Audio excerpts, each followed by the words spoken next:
কেমন চাপে ছিল তৌহিদ আফ্রিদি এই প্রশ্ন করে সালমান মুক্তাদির তৌহিদ আফ্রিদিকে একদম কড়া কথা শুনিয়ে দিল। এখন সবাই জানে যে তৌহিদ আফ্রিদি গতকালই একটা ভিডিও বার্তায় কান্নাকাটি করে জানায় যে সে ছাত্রদের পক্ষে দাঁড়াতে পারেনি, কারণ সে অনেক প্রেশারে ছিল আর এই কারণে তার পোস্ট ডিলিট করে দিতে হয়েছে। কিন্তু পাবলিক তৌহিদ আফ্রিদির এই ভিডিও দেখে বলছে এই সবই মায়া কান্না। এখন কাকুতি মিনতি করে যা করছে তার জন্যে মাফ চাইছেন।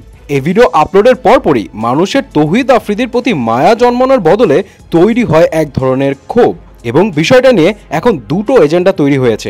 নাম্বার ওয়ান, সে কিসের চাপে ছিল, এবং তৌহিদ আফ্রিদির এই ভিডিওতে এখন একটা স্ক্রিনশট খুব ভাইরাল হচ্ছে, যেটা সালমা মুক্তাদিরের কমেন্ট, যেখানে সে লিখে, তুই নিজে আজ করলি শেখ হাসিনার সাথে আমি দেখা করব নাকি, আমি বললাম না, তুই বললি তোর হাতে এই ফুল দায়িত্ব, তুই সিলেটে বলছিস তুই মন্ত্রী হবি, সব রাস্তা ক্লিয়ার, ইভেন পলক ভাই ওয়াজ জেলাস অফ ইউর সাপোর্টার, তার মানে তোর ভালো পাওয়ার অ্যান্ড লিঙ্ক ছিল। তোর ভিডিওগুলোতে সব উপরের মহলের মানুষকে তুই নিজে বলছিস সবাই তোর রক্তের আপনের থেকেও বেশি আপন, বড় ভাই, চাচা, চাচু, মামা, খালু অ্যান্ড ওরা সবাই দেশ মানুষের ন্যায়ের পথে চলে, তাই তুই ওদের লাভ করিস। তাহলে কে এক্স্যাক্টলি কি টাইপ চাপ দিছে যে কারণে তুই মিউজিক লাগায় কাঁদতেছিস, একটু ক্লিয়ার কর, কজ আমি তোকে অনেক আদর করি।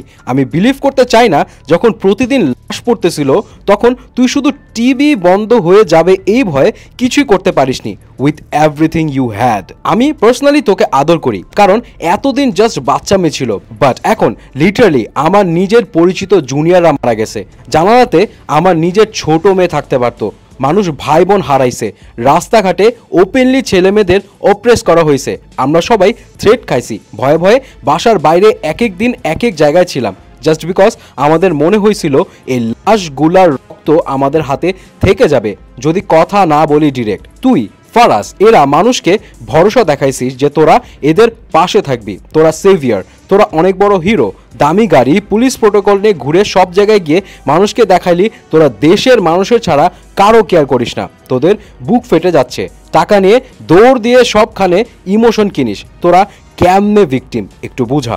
এবং সেকেন্ড এজেন্ডা হচ্ছে অনেক ইনফ্লুয়েন্সাররা তার নাম মেনশন না করেও এখন বলছে সে ওই প্রোটেস্টের সময় যখন ক্রুশিয়াল মোমেন্ট ছিল, যখন স্টুডেন্টদের নির্বিচারে মারা হচ্ছিল, সে সময় শেখ হাসিনার সরকারের পক্ষ হয়ে ক্যাম্পেইন করতে চাইছিল, এরকমই একটা ইঙ্গিত দিয়েছেন। যেমন রাকিন আফসার কারো নাম মেনশন না করে লিখেছে এখন একজন খুব কান্নাকাটি করছে, কিন্তু সেই আবার কিছুদিন আগে প্রো গভর্নমেন্ট ক্যাম্পেইনের জন্য টাকা অফার করেছিল অন্যান্য ইনফ্লুয়েন্সারদের যখন ছাত্ররা রাস্তায় প্রাণ হারাচ্ছিল। আপনারা নিশ্চয়ই জানেন কার কথা বলছি, সবাই বুঝতে পেরেছেন কার কথা বলা হচ্ছে। সো দেখা যাক এই বিষয় নিয়ে আসলে কেউ খোলাখুলিভাবে কথা বলে কিনা, কিংবা আরও ডিটেলস সামনে আসে কিনা।